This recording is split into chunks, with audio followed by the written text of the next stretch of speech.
के गोसाई तोरा पास में दया नहीं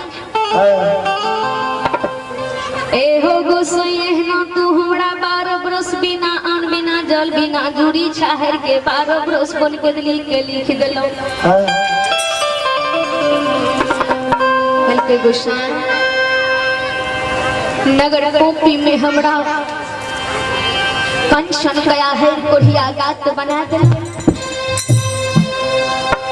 कल के गोसाई तोरे सुन के दया हमरा नहीं कल के गोसाई 12 बरस आए हमरा केदली में बीतले आज हम केदली के खोर पतार सब चीज के जला के छेल लेबे तो हमर धर्म ई नहीं छी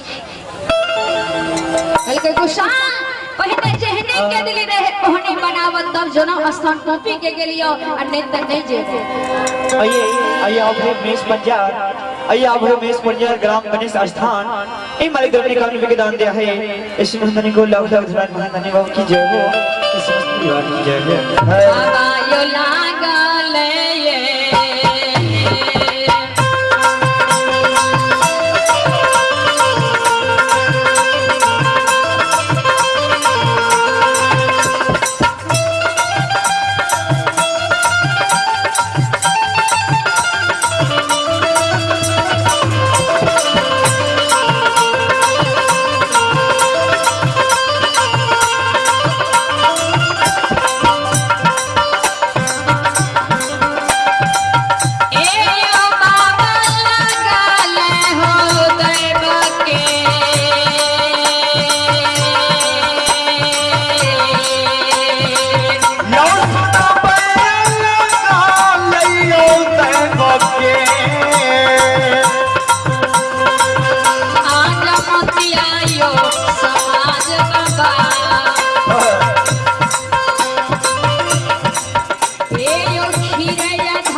आइया भाई जयनंदन यादव का पनियार, आइया भाई जयनंदन यादव पनियार का नहीं अंकुश कुमार और अवनीश कुमार ग्राम तमकुला ये मालिक धर्म में कानून के दान दिया है।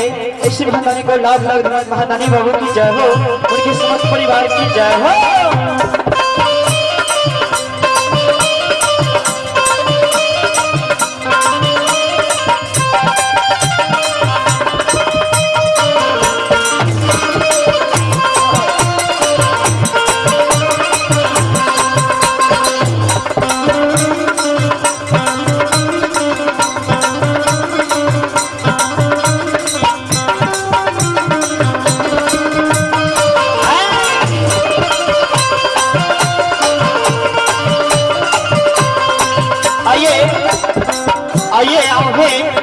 युवा समाज संघ समिति, युवा समाज संघ समिति ग्राम तमकुला ये मालिक करोड़ 50 रुपए का दान दिया है। इस महादानी को लाभ लाख धन्यवाद। महादानी बाबू की जय हो, उनके समस्त परिवार की जय हो। आइए आप है मवेशी डॉक्टर, आइए आप है मवेशी डॉक्टर मुकेश कुमार और देवेंद्र कुमार मालिक ने कानून के दान दिया है।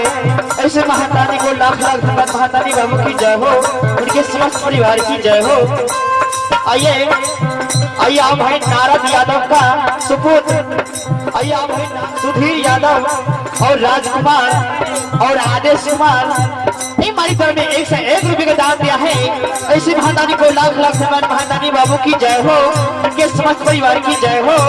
आइए आप भाई विकास कुमार का सबूत, आइए आप भाई विकास कुमार का सबूत किशन कुमार ये मालिक ने 51 रुपए का दान दिया है। इसे महादानी को लाख लाख धन्यवाद। महादानी बाबू की जय हो, उनके समस्त परिवार की जय हो।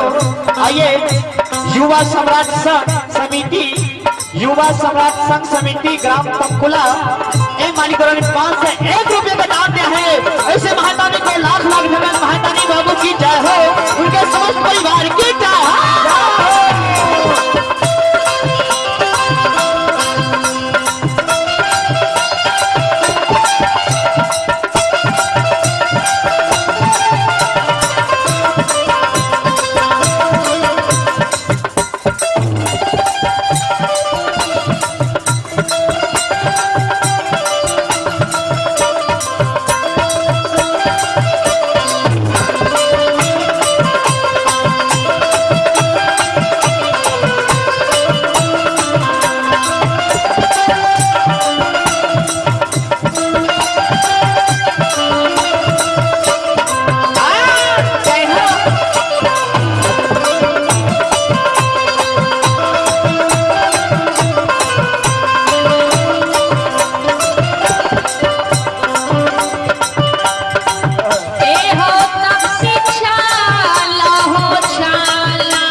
ज्योति बाबा के धर्मराय बाबा लीलाधारी गोसाई आइए ये गुस्से में बात आइए अब है रामानंद दास के नाती, आइए अब है रामानंद दास के नाती पीयूष कुमार मालिक ने 50 रुपए की दान दिया है। इसे महादानी को लाख लाख धन्यवाद। महादानी बाबू की जय हो, उनके समस्त परिवार की जय हो। आइए आप है वीरेंद्र यादव के पुत्र, आइए आप है वीरेंद्र यादव के पुत्र राकेश कुमार और लव कुमार। ये मालिक ने 21 रुपए का दान दिया है। ऐसे महादानी को लाख लाख धन्यवाद। महादानी बाबू की जय हो, उनके समस्त परिवार की जय हो। आइए आप है गनौरी यादव, आइए आप है गनौरी यादव ग्राम बीरी गमेल। मालिक ने 21 रुपए के दान दिया है। इसे महादानी को लाख लाख धन्यवाद। महादानी बाबू की जय हो, उनके समस्त परिवार की जय हो। आइए आप है राणा यादव, आइए आप है राणा यादव ग्राम तमकोला। मालिक ने 21 रुपए के दान दिया है। इसे महादानी को लाख लाख धन्यवाद। महादानी बाबू की जय हो, उनके समस्त परिवार की जय हो।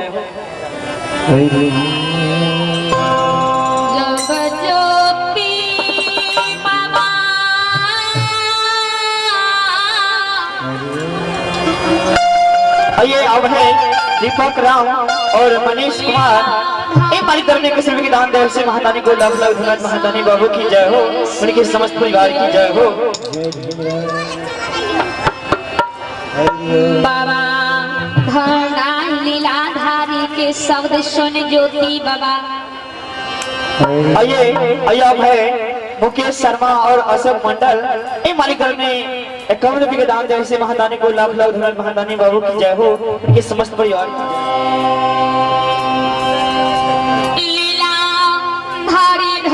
बाबा ज्योति बाबा के कहे हो तब सी जल्दी चलो, विलम्ब नहीं करो, जल्दी जन स्थान पहुंची के चलो। बाबा ज्योति बाबा धर्मराय बाबा के शब्द के सुनाइए। अयोध्या